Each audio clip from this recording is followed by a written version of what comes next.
throughout the season. We saw this depleted roster last week. Where does it stand heading into Week 13 against the Cowboys to wrap it up as we look ahead to Week 14?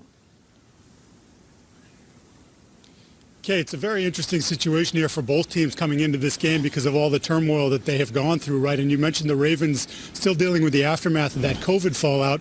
You know, you're talking about 19 players, I believe it were, that were on the list at one point or another, and they're still looking for a few to come back. Mark Andrews, Willie Snead, Matthew Judon, who aren't going to be cleared in time to play tonight's game. So those are pretty important guys that they won't have. It's also the fact that they didn't have any real practices. You know, you had to play that game against the Steelers. Now it's a short week. You're trying to do this again, and they finally got a couple practices in, but none with Lamar Jackson, who was finally taken off the list at 4 o'clock yesterday, and they expect him to play, although I say that, John Harbaugh wouldn't admit it. He wouldn't even admit that he practiced. Now, they had to have a practice report. He was out there, but they went indoors to keep the media away. They said it was because of the wind, but in general, they think maybe it was just because they didn't want us to see Lamar Jackson getting his work in. So this is a team that is certainly trying to find their way here and get back on some level footing.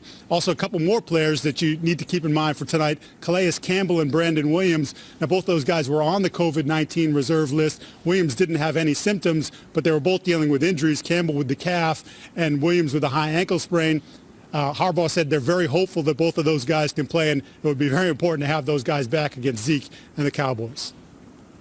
Absolutely. That's very exciting and mysterious about Lamar, Mike. Make sure to follow Mike Giardi on Twitter all day.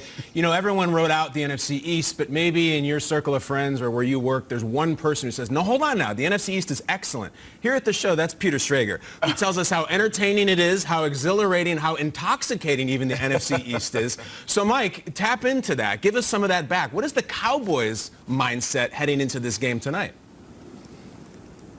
They actually feel like they have plenty to play for. And look, it's obvious that this season has not gone at all the way they planned, whether it's the losses, losing Dak, a ton of injuries on the offensive line. But they're saying, here we are in December, and we still have a chance. Now, I don't know that they expected the Washington football team to win a game last night or the Giants to do the same against Seattle. So they find themselves 2 games out of the race, but they say we can still be part of this. We still have it in front of us, and there's a certain mindset here. You know, they're coming off, obviously, a very emotional couple of weeks with the loss of Marcus Paul, surprisingly, passing at the facility, and they had to deal with the fallout of that, but they said, you know, we're professionals, so we grieve together, and then we have to turn the page, and now we have something to play for, so let's do that together as a group, and let's make something special about this.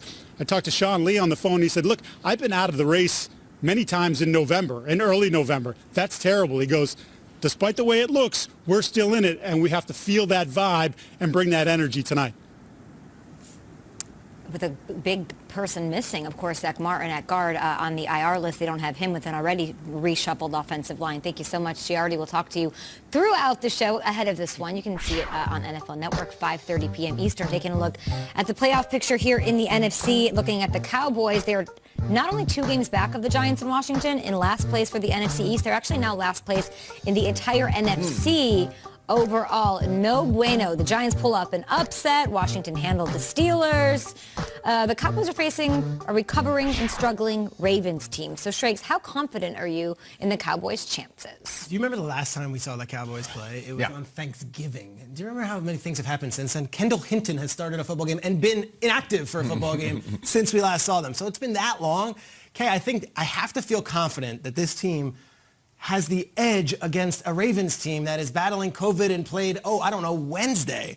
Yeah. This has been the longest break I could imagine between games any team has ever had in an NFL season without a bye. Thursday, watched a whole Sunday of football, watched another full Sunday of football, watched a Monday of football, and now it's their time to lick their chops. They're healthier than they've been.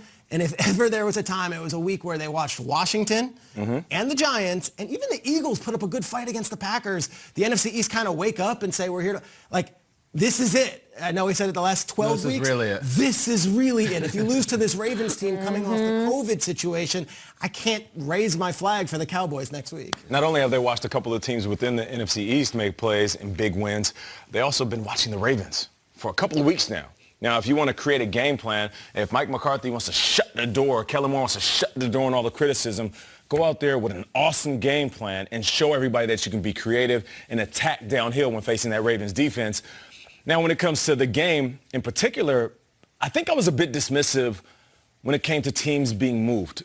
Teams moving their games, guys getting COVID, and not because COVID doesn't exist, I'm not that guy, but because I feel like there's so many people dealing with real COVID issues, loss of jobs, loss of family members. I'm like, all right, you move an NFL game, a guy gets the sniffles, you're playing football, man, you're a millionaire. I can admit right now I was too dismissive, and it's real. There's something called the COVID fog. If a guy comes down with it and then you ask him to go play a week later, he might be still coming out of that. Now you're talking about the Baltimore Ravens who have dealt with it, a different type of strain. Guys like Calais Campbell coming out and be like, yo, this is real. This is one of the biggest, toughest dudes in the NFL. Saying, look, yo, I was hurting. Yeah. So how is that guy and a bunch of individuals that might be feeling the same way going to play football up against a team that is well-rested, ready to go, and more motivated than ever? So with all that said, it's almost like I feel like the Cowboys are going to win this game versus they have a chance to. They're 3-8. I think they're going to get creamed. No I think momentum. they're terrible. I really do. Like, I'm past that point, Peter. You're saying this is like this. Yeah. I'm past there. I know. On Thanksgiving. See you later. Fake punt. Yeah, I mean, well, here's the thing, too. Like, you want to get into the specifics. You were talking about how much has changed since they've last played. Do you know the last time Ezekiel Elliott rushed for a touchdown? It was October 11th. Wow. It's December. Completely different. What the hell's going on out here? No, The listen. offensive line. It's fun. Yeah, the line. You're over it.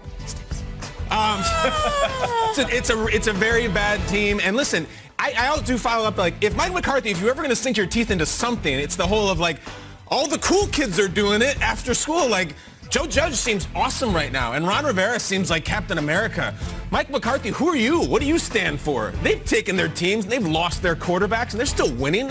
Joe Judge just took Colt McCoy and went to Seattle and won a game.